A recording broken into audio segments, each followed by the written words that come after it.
Welcome to my channel Gyan Knowledge Hub. In this video, we'll discuss the summary of the chapter quality. So let us start the video. But before that, if you are new on the channel, please subscribe it. So this is a very interesting chapter, very interesting story. And it is about Mr. Geisler, who was a German bootmaker. So ये mister गेजलर की story है जो कि एक शू maker थे and he belonged to Germany. He lived with his elder brother in his shop in a small street in London. तो ये जो शू मेकर है मिस्टर गेजलर, वो अपने बड़े भाई के साथ शॉप में ही रहते थे. कहाँ पे? एक लंदन की स्ट्रीट में. He made very good quality shoes which lasted for years. तो ये जो दोनों भाई हैं बहुत ही अच्छे शूज़ बनाते थे और ये इनके बनाए हुए शूज़ बहुत सालों तक टूटते नहीं थे, ख़राब नहीं होते थे. The author knew him for many years as he used to make shoes for his father. तो जो ऑथर है स्टोरी का वो गेजलर ब्रदर्स को बहुत सालों से जानता था. क्यों? क्योंकि ऑथर के फादर भी यहीं से शूज़ बनवाते थे. The shop didn't have any signboard except the Geisler brothers. तो बाहर एडवर्टीज़मेंट के लिए कोई भी उन्होंने ऐसा बोर्ड नहीं लगाया हुआ था जिससे कि कस्टमर्स अट्रैक्ट होकर अंदर आए. सिर्फ एक सिंपल सा साइन बोर्ड था जिसके ऊपर लिखा हुआ था Gessler brothers. He used to make boots only on orders. और सिर्फ ऑर्डर पे ही शूज़ बनाते थे. शूज़ पहले से बनाकर नहीं रखे होते थे बेचने के लिए. अगर कोई कस्टमर आता था तो ही वो शूज़ बनाकर उनको देते थे. This shop had a very peaceful ambience, so the author called it a church. तो इस शॉप में कोई ज़्यादा रश भी नहीं था, बहुत कुछ लोगों का आना जाना नहीं था, तो बहुत ही पीसफुल, बहुत ही शांत था. इसीलिए ऑथर ने इस शॉप को चर्च भी बोला है. जैसे कि चर्च में शांति होती है वैसे इनकी शॉप में भी बहुत शांति थी. He made the shoes with perfection and never let anyone touch them. तो बहुत ही परफेक्शन से शूज़ बनाते थे और किसी कस्टमर को शूज़ को हाथ नहीं लगाने देते थे जब तक कि रेडी ना हो जाए. There was only one occasion when the author had a complaint about the creaking of the boots made by Mr. Geisler.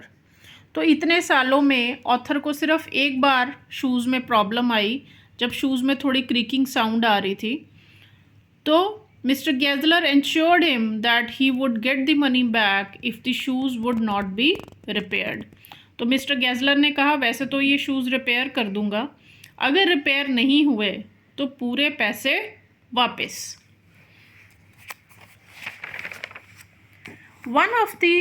Once the author visited the shop in a pair of shoes bought from some other shop. तो एक बार author कुछ shoes पहन कर गया इनकी shop पे, गेजलर की shop पे, जो कि किसी और शॉप से उसने ख़रीदे हुए थे. Mister Gessler said that those shoes were not made by him and it was sold by a big firm.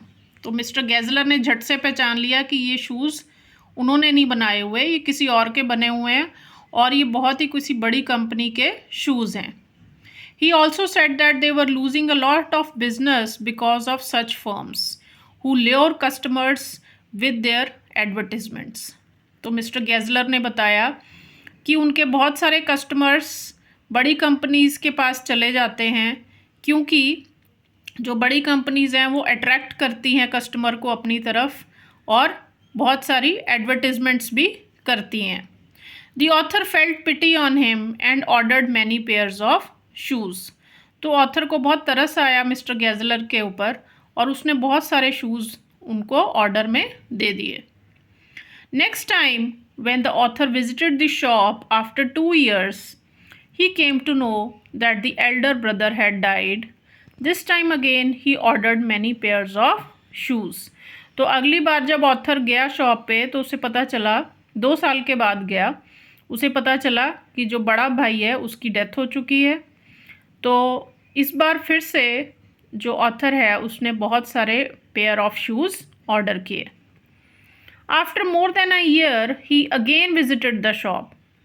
फिर 1 साल और बीत गया और फिर वो गया उसी शॉप पे. This time mister Gessler had grown very old. तो इस बार जो भाई एक बच गया था वो भी बहुत ओल्ड हो चुका था। This time again the author ordered many pairs. अब जितनी बार भी वो जाता था बहुत सारे शूज़ के पेयर्स ऑर्डर कर देता था। Just a week later the author went again to the shop to thank mister Gessler for the wonderful shoes. तो इस बार जो उसने शूज़ बनवाए वो बहुत ही अच्छे बने और ऑथर ने सोचा कि क्यों ना मैं उनको थैंक्स बोल के आऊँ। तो जब वो थैंक्स करने के लिए गए शॉप पे, तो वहाँ पे जो नेम प्लेट है शॉप की वो मिसिंग थी। There was a young English man in the shop who told the author that mister Gessler was dead. तो इस बार जब वो गया तो ना तो वहाँ पे साइन बोर्ड था, ना ही मिस्टर गैजलर दिखे। कोई यंग मैन था तो उसने बताया कि मिस्टर गैजलर की तो डेथ हो चुकी है। He also told that Mr. Gessler was working hard without eating and resting. तो ये भी उसने बताया कि जो मिस्टर गैजलर हैं बहुत मेहनत कर रहे थे, इवन अपना खाना भी इग्नोर करते थे और रेस्ट भी। He did not have enough money and everything he had went in rent and leather. तो उनके पास ज़्यादा पैसे भी नहीं थे, जितने भी वो पैसे कमाते थे वो या तो लेदर खरीदने में चले जाते थे या शॉप के रेंट में। The author got upset and concluded by saying he made good boots. तो ऑथर ने जब ये सब सुना तो बहुत ही अपसेट हो गया। बस उसने और कुछ नहीं बोला, उसने यही बोला कि he made good boots. So this is all for this story. I hope आपको समझ में आ गई होगी। अगर आपको वीडियो अच्छा लगा हो तो लाइक और शेयर ज़रूर करें।